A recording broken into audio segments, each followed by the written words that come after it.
us. We've been talking to renowned photographers from across the country. And the first part was about indoor photography. Second part was outdoor. Now we're getting into studio photography. And we're with one of the most iconic brands when it comes to photography. It's Studio Mona.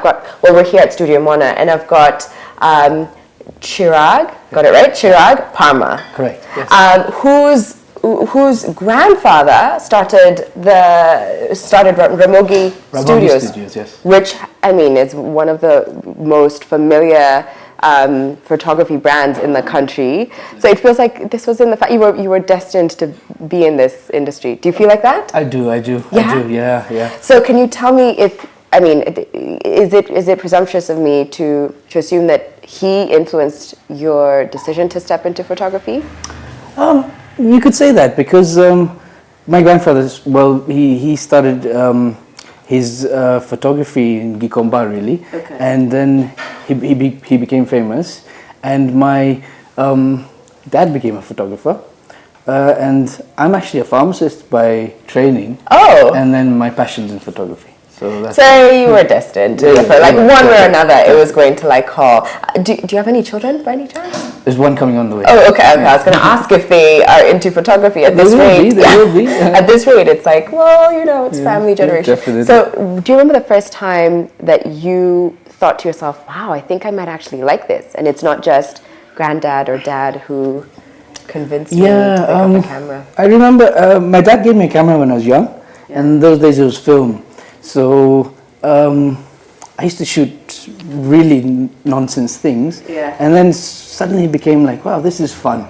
And then the passion grew at university. I still did photography while I was studying, and then there was a point where I decided, you know what, my job isn't fulfilling enough, and I need to be a photographer. Can you tell me about that moment when you decided you're done with pharmacy and wanted to step into this? I was working in the UK for about 10 years, and what I found is I'm dealing with people who don't smile. Everyone's upset. Everyone has a problem. Everyone's like, oh, I'm sick, and that's when I said, well, you know what, photography, I make people smile. Every time I take a good photo, someone leaves happy, So that's the moment I said, I hate my job and I'm moving back to Kenya. Okay, so is that when you started Studio Mona? Well, Well, this branch, we're at Adams Arcade. Yes. The main branch is in Hurlingham. That's where my dad sits. And he's been there for over 20 years. Yeah, 29 years, yeah, 29 years. Yeah. And 5 years ago we started this one. Okay. And it's been quite successful, actually. Oh, wow. So why studio photography? Why was that the route for you? I think because it's in our blood now. We really know how to capture people in a studio. So I do outside photography as well, but studio's our passion. Okay. So you can mess around with the lights. You can make it look really interesting sometimes, and it's fun. It's fun. Yeah. And what's interesting actually is that first, I love that we're sitting on these, this is the smallest chair I've ever sat on during an interview. So that's really cool. But also you were explaining how this room, you could transform it into any room. And so even though you're in a studio, it doesn't mean it has to be static. You could have exactly. fun with it. So basically, when you think about studio, you think about these sort of lights and stuff. The room we're sitting in is a constant light room, so there's no flash photography. We can set up a living room, a kitchen if you wanted, or something inside this room, so it looks like you're at home. Right. Because I get a lot of people asking if I can come home. Right. Sometimes it doesn't fare with my schedule, so I say, hey, look, I have a living room. Come here. Yeah. Makes sense. So 29 years. 29. You have seen the evolution of photography from film to Instagram being what it is, and social media, breeding this new kind of photographers. What are some of the biggest changes, or even favorite moments through that journey? Well, now we're digital. Yeah. No one uses film. You probably couldn't buy film if you looked for it in Kenya. Yeah. Is there anyone that could develop? There are still some places in town that do have their machines. Yeah. but they're hard to find. What if you were into like some relics? What if you wanted, you had an old camera and you just, is it really that It's hard? getting tough now. Oh, wow. In the West, you can still find film. Okay. People still do it. Mainly black and white. People are still into black and white film, okay. bringing it, keeping it retro. But the evolution now, what you find is everyone thinks they're a photographer. If you buy a camera, they're cheap. There's no other hidden cost. You take a photo, you have the photo. Back in the day, you'd have to take 24, 36 photos, go to the lab, get them developed. It would take about a week or two before you saw the photo you took. And it used to take time. Now it's become very easy. With the Instagram and such, you can take a rubbish photo and then a couple of filters later, it's like a decent photo. Like, wow. Yeah, I was actually saying to one of the photographers earlier that was a premise behind Instagram, that they wanted to allow everyday people to feel like they were a photographer, and by just adding a filter. So what would you say about that? The fact that there's ease of entry into this space, and in fact, I'd even go as far as to say some people don't even need to have a camera; they just sort of use their phone, right? Because of technology and all the advances. Definitely. So how do you think it's changed the space? It's become competitive, definitely. Okay. But this is one thing. If you have a camera, it doesn't mean you're a photographer. Yeah. Because you can take landscape and stuff. The reason why Studio Mona itself is successful is because we know how to capture people, make them look good, the right pose. And it takes a little bit of expertise to get it right. Yeah. If you can take a selfie and make it look like a studio photo, but I still think there is a difference between that sort of photography and studio photography, and that's what keeps us on edge, right? Ahead of the game. Ahead of the game, I get it. And there's, I think, also a certain charm about being able to come in here, get it framed, because I was looking at some of the frame options that you have there. It looked like you also offer makeup. Is that? We do, my wife's a makeup artist. Makeup artist. So you can book her in. She can do your makeup. Come in for the session. I also collaborate with Susie Beauty. I saw that, Susie's my very good friend. Yeah. So I sell some of her products. Let's say, I forgot my lipstick. It's okay, you can pick up the lipstick. So I like that you offer the whole package, but also, I mean, there's something about going into a studio and sort of doing like the family portrait, and even if sometimes it's like awkward poses, but you can also have fun with it. Exactly. I really do. I like, there's something romantic about it. Yeah, like on our in the white studio, we keep it fun. People can lie on the ground, and we call them groundies, on top of each other. Groundies. So, groundies. It's interesting. It becomes fun, and it's a day out. You took the kids and then you go down to Java. It becomes a day out. Right. People like it. So tell me, what are some of the tips that you would give someone who's looking to step into studio photography and sort of elevate their game in that space? Like I said, nowadays everyone thinks they're photographers. Wait, so did you have training?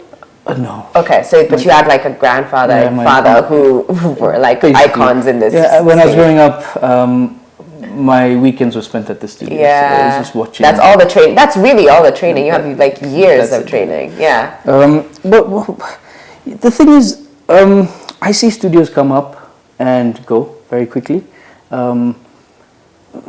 There's maybe something they're not getting right. Lighting is a key, right? So you don't want to make people look too dark. You don't want to make them too washed out. Yeah. Just getting all those factors in place is key. Would you say lighting is perhaps the most important thing when you're in a studio? Definitely. And I like how you've got like light boxes here in the form of windows. So it looks like, is the light coming in, or like where is that coming from? But so what are some tips when it comes to lighting? Like, you've got all sorts of light. In fact, I'm just realizing you've got that up there, the windows. Yeah, so see, this kind of concept, what it does is it if you look at, there's no shadows on the eyes, there's no shadows. Even in studio photography, obviously there are artistic ways to take photos, but generally if you have a family, you want them to look all well lit, all evened out, no shadows and stuff. Okay. But when you get into portrait photography, you can have one light. It's art, you know. At the end of the day, it's really how you want to take the photo. So do you have any editorial kind of photos that come out of here? Because I think even as we were chatting, I was just thinking of more family portraits. But I'm wondering, do you do more of the magazine editorial pieces?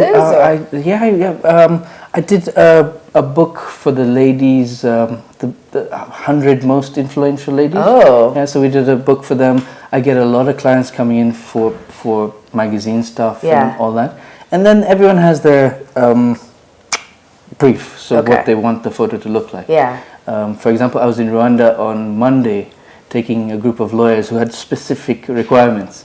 So, it depends on what you really want. Yeah. So that's the main. You've talked about leaving the country, and I don't know, I just assumed that studio photography is your first love. Is it your first love, or do you like to venture into other kinds of photography? No, I do. But when I go out, it's mainly setting up a studio somewhere else.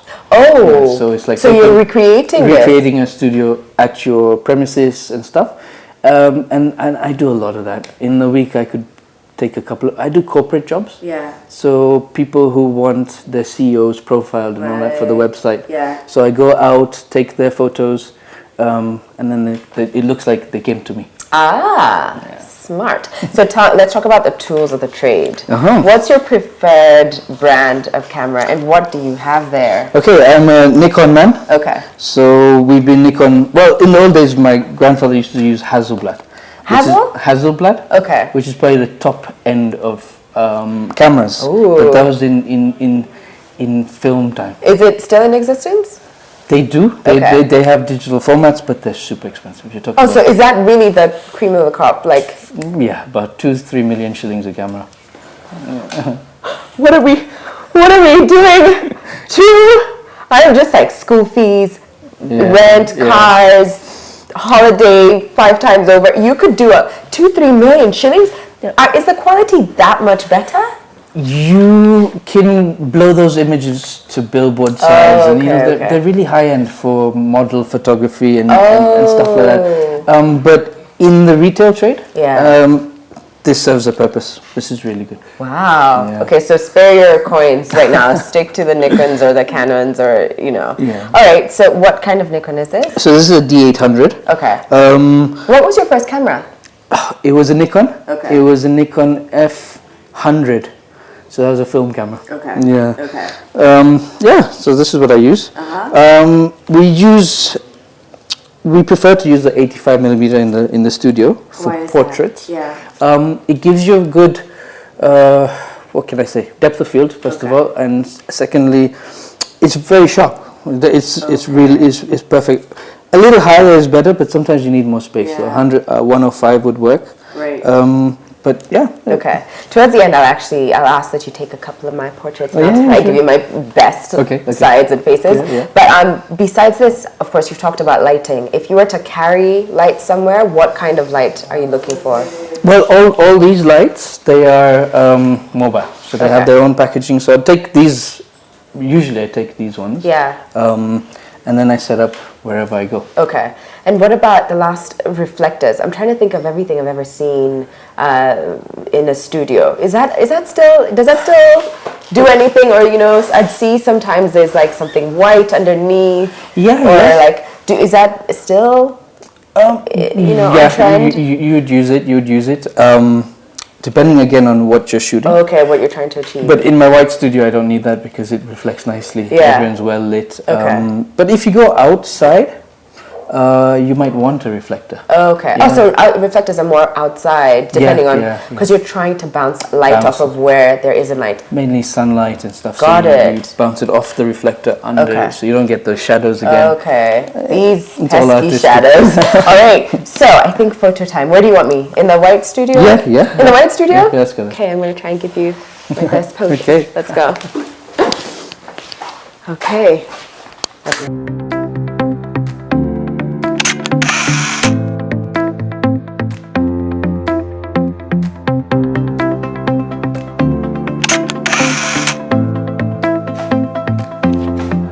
All right, guys.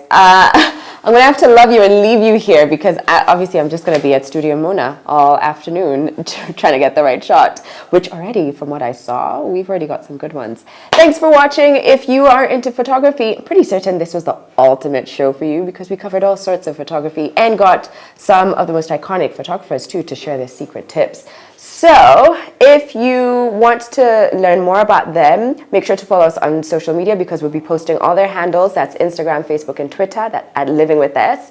And you can, I don't know, maybe you'll have one of them take your photo for your next event. Have a great rest of the day, everybody. Bye. And bye, for real. I need to take my photos, okay? Okay, thank you. Bye-bye.